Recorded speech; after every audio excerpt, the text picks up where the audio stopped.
मैं हूं नवी सती और आज हम बात करेंगे जनाब। आज बहुत ही इम्पोर्टेंट दो जो है वो सेनेट की कमेटीज़ हुई और उसमें बड़े अहम इश्यूज़ को डिस्कस किया गया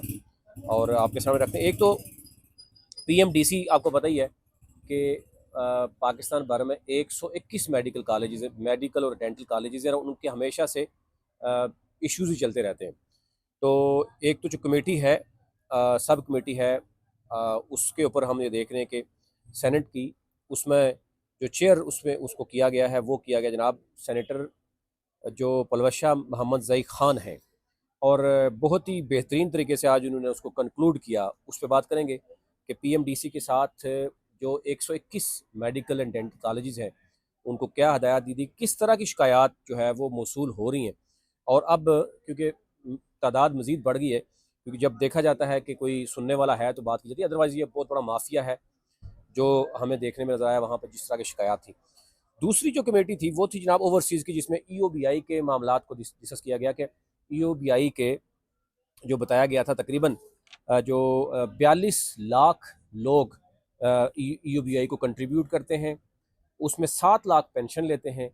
और उसमें ईओबीआई की प्रॉपर्टीज़ है जिस पर सवाल उठ रहे थे कि वो प्रॉपर्टीज़ जो है वो किसको दी गई है, बैंक्स जो है वो उस पर कितना परसेंट दे रहे हैं या इन्वेस्टमेंट कैसे होती है। आपको पता होगा एक ईओबीआई का बहुत बड़ा स्कैंडल भी आया था जिसमें बड़े नाम शामिल थे जिन्होंने प्लाजे सेल किए थे, ऑल्दो के नैब का केस बना, लेकिन उसके ऊपर क्या बात हुई। और दुबई का वीज़ा जो है वो पाकिस्तानियों के लिए तकरीबन 1 साल से ज़ायद हो चुका है और सबसे बड़ी बात यह है कि वो अनऑफिशियल चीज़ें नज़र आ रही हैं, उस पर हम बात करेंगे। सबसे पहले बात करते हैं जनाब, ये एक कमेटी है जो नेशनल हेल्थ सर्विसेज रेगुलेशन को कोऑर्डिनेशन की, जिसको चेयर कर रही हैं पलवेशा खान, और उनके साथ जो मौजूद थे वो मैं आपके सामने रख देता हूँ। बाकी जो लोग थे उसमें जनाब सेनेटर सैयद मसरूर अहसन साहब थे और स्पेशल सेक्रेटरी थे इसमें मिर्ज़ा नसीरुद्दीन, फिर इसी तरह प्रेसिडेंट पीएमडीसी डॉक्टर रिजवान ताज थे और बाकी जो लोग भी थे, रजिस्ट्रार भी इसमें पीएमडीसी की मौजूद थी। इसमें सबसे अहम जो इशू था, मैं ये समझता हूँ कि बहुत बेहतरीन तरीके से एड्रेस किया गया और शायद बाकी कमेटीज़ को भी हम अटेंड करते हैं। जिस खूबसूरती से जो सेनेटर पलवशा खान है उन्होंने इसको कंक्लूड किया कि जो आए माए शाएँ आपको पता है कमेटीज़ में होती हैं, अ, उसको कंक्लूड करते हुए कि जो इश्यूज, सबसे बड़ा इशू जो आपको पता है कि आजकल जो आ रहे हैं वो आ रहे हैं कि बच्चों का मुख्तलिफ मेडिकल कॉलेजेस डेंटल कॉलेजेस में एडमिशन तो होते हैं और एडमिशन आपको पता है कि पाकिस्तान में सबसे बड़ा मसला होता है, बड़ी सिफारिशें होती हैं। हर साल कोई ना कोई इशू होता है, कभी पेपर लीक होते हैं, कभी क्या होता है, यानी मेडिकल में एडमिशन के लिए बहुत से इश्यूज होते हैं। फिर जब एडमिशन हो जाता है, एडमिशन अंडरग्राउंड अंडर टेबल भी कहीं चैरिटी के नाम पे लोग ले लेते हैं, यानी 45 लाख तक कहा गया है कि कुछ बच्चों से लिया गया। जबकि जब आप अगर आप देखें तो एक जो पीएमडीसी का काम रेगुलेटरी बॉडी का है, लेकिन जो हालात हमने देखे कि जो डॉक्टर रिजवान ताज साहब है, वो ऐसा लग रहा था कि जैसे कोई क्लर्क हैं कि वो कोई काम करने के लिए वो तैयार नहीं थे, हर बात पे उनको बताना पड़ता था। और जिस तरीके से हमने देखा कि वो उन्होंने कमेटी को बताया और साथ जो है वो सेक्रेटरी साहब यानी बेबस नज़र आ रहे थे कि अगर 121 कॉलेजेस को मेडिकल और डेंटल को उन्होंने 2 दफ़ा जो है वो लेटर लिखा, कहते हैं जवाब ही नहीं आया। यानी कॉलेजेस उनको जस्टिफाई भी नहीं कर पा रहे रेगुलेटरी बॉडी को, जिसके पास इख्तियारात हैं कि वो उनको यानी उनके एडमिशन रोक सकते हैं कॉलेजेस को, ज़ाहिर है। अच्छा, फिर बहुत से बच्चों की शिकायत किस तरह की है। नंबर वन तो एक तो यह है कि ओवर जो फ़ी एक सेट रखी जाती है, फॉरेन स्टूडेंट भी थे और कुछ पाकिस्तानी भी, कि वो जो फ़ी रखी जाती है उसके बाद जो है कॉलेजेस बाद में ब्लैकमेल करते हैं। फ़ी रखी जाती है 5 साल के लिए, डेंटल कॉलेज के लिए 4 साल की रखी जाती है। होता क्या है कि जब फ़ी रख दी आपने, सपोज 19 लाख, 20 लाख, 30 लाख, उसके बाद अगले साल कहा जाता है कि जनाब देखें जी, इन्फ्लेशन रेट बढ़ गया, बिजली के रेट बढ़ गए, गैस के रेट बढ़ गए और आप ना इतनी फ़ीस देनी। लेकिन जो आपके एक्ट में चीज़ें मौजूद हैं, यानी आपने एक ही दफ़ा 4 साल या 5 साल के लिए फ़ी रखनी है, उसके बाद आपने उसको लेके चलना है। एक तो ये है कि इस पर सख्ती से कहा गया है कि जो आप अगले 2025 क्योंकि शुरू हो गया है, इसमें जो फ़ी रखेंगे वो अभी से डिसाइड करें ताकि उसको इम्प्लीमेंट किया जाए। और जो 2023-24 में फ़ी ली गई है और उसको जस्टिफाई कैसे किया जाएगा, उसको आगे जो बच्चे हैं जो फर्स्ट ईयर मतलब फर्स्ट ईयर का है, सेकंड ईयर है, ज़रा 4-5 साल तक चलना है, तो फिर उनको कंपनसेट किया जाएगा या नहीं किया जाएगा, इस पर फाइनल रिपोर्ट मांगी गई है। 10 दिन का वक्त दिया गया है कि तमाम कॉलेजेस से डाटा लिया जाए, और जो नहीं देता और बड़ी कैटेगरिकली कहा गया कि जनाब उनको फ़ौरन जो है उनको सस्पेंड कर दिया जाए, उनके एडमिशन उनको रोक दिया जाए। और फिर इनकी तमाम की तमाम, स्पेशली इस्लामाबाद के ऊपर बात हुई कि इस्लामाबाद की जो 12 मेडिकल एंड डेंटल कॉलेजेस हैं उनका जो है विज़िट रखा जाए, और senate committee along with media जो है वो विज़िट करेगी और देखेगी जो बच्चों की शिकायत आ रही हैं कि आपने तो ये बताया है कि स्टेट ऑफ द बिल्डिंग है वहाँ पर, यानी सर्दियों में बच्चों के पास हीटर की फैसिलिटी नहीं है, गर्मियों में वहाँ एसी की फैसिलिटी नहीं है, उनकी जो बिल्डिंग है उसकी क्या सूरत हाल है, क्या वो जो एसओपीज़ हैं उसको फॉलो कर रहे हैं नहीं कर रहे। और तो उसमें नज़र आ रहा था कि पीएमडीसी हर बात को यही कहना कहता है, ये अब हम करेंगे, पीछे ये हुआ, पिछली दफ़ा ये हुआ, अगली दफ़ा ये हुआ। ये हम अब देखते हैं हर इदारे में जो है वो ये होता है। लेकिन एक अच्छी बात ये हुई कि एटलीस्ट इसमें चीज़ें चल रही हैं। इसमें आज भी कमेटी है, कल भी कमेटी होगी, तो डेफिनेटली कुछ चीज़ें जो है वो सामने आएंगी। लेकिन हमने ये देखा कि बाकी भी कमेटीज़ होती हैं। मेरे ख्याल से जिस तरीके से सेनेटर पलवा शाह खान इस मामले को देख रही हैं, और वो किसी न किसी तरफ वो इस मामले को लेके जाना चाह रही हैं, और ये बहुत खुशाइंद है पूरे पाकिस्तान में। आपको तो बहुत से बच्चे जो है ना, आपने देखा होगा लास्ट टाइम वो ये रशियन स्टेट्स की तरफ गए, वहाँ पर एक बहुत बड़ा मामला बना, फिर वापस उनका आना पड़ा, इमरजेंसी में क्या होगा। तो बच्चे मायूस भी रहे पाकिस्तान में भी, और मुल्क से बाहर भी जाते हैं, फिर उनके लिए टेस्ट लाजमी करार दे दिए गए। जब आप क्लैरिटी रखेंगे डेफिनेटली चीज़ें जो है वो इसमें आएंगी सामने। अच्छा, ये दूसरी कमेटी जो थी वो भी बड़ी अहम थी, जिसमें ओवरसीज़ पाकिस्तानीज़,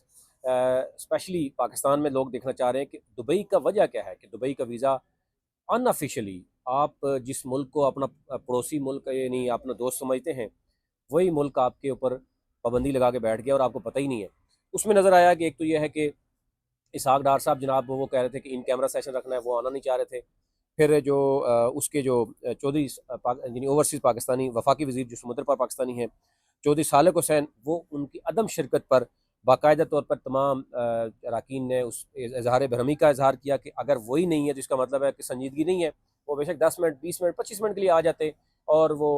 कुछ कर लेते, लेकिन क्योंकि एक गैर संजीदगी का अमल ये था कि कहा गया है तकरीबन 1 साल के अंदर जो दुबई में पाकिस्तानी जो थे जिनका वर्क वीज़ा भी था उनको भी रिजेक्ट किया गया। और वजह क्या बताया जा रही है कि पाकिस्तानी यहाँ से जाके मांगते हैं, और उन्होंने क्लियरली कहा कि वो लोग जाते हैं जो जो टूरिज्म वीज़ा पे जाते हैं, आप उनके लिए स्क्रूटनी अलग से कीजिए, लेकिन जो वर्क परमिट है, जो बिज़नेस कम्युनिटी है, उसके लिए भी जो है वो वीज़ा का बंद होना, और इस तरीके से जो है गैर एलानिया तौर पर अनऑफिशियली जो है वो इस तरीके से पाकिस्तान को मुख्तलिफ तरह से डिस्टर्ब किया गया पूरे 1 साल के लिए। उस पर कोई खातर ख्वाह जवाब नहीं मिला अभी तक, और ये कहा गया कि इसहाक डार साहब भी, क्योंकि ज़ाहिर है वो डिप्टी प्राइम मिनिस्टर भी हैं और वज़ीर ख़ारजा भी हैं, तो ज़ाहिर है वो बहुत बड़े बंदे हैं, उनका आना जाना मुश्किल था। क्योंकि इस कमेटी में एक तो इशू ये है कि जो हेड कर रहे हैं वो उनका ताल्लुक भी तहरीक इंसाफ से है, और बाकी फिर वो सेनेटर ज़ीशान खानज़ादा जो है वो चेयरमैन कमेटी है। तो फिर आप अंदाज़ा कर सकते हैं कि इसमें क्या चीज़ होती है। दूसरा आ गया EOBI का, यानी जो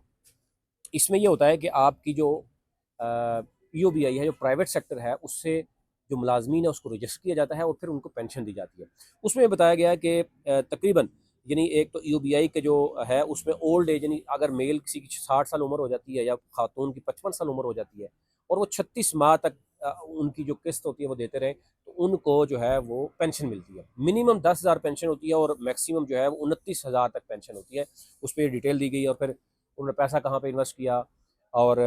आगे जो है ना उनका क्या जो है वो क्लेम है, वो कहाँ तक जाएंगे, इसमें और बड़ी डिटेल से एक तो बताया गया कि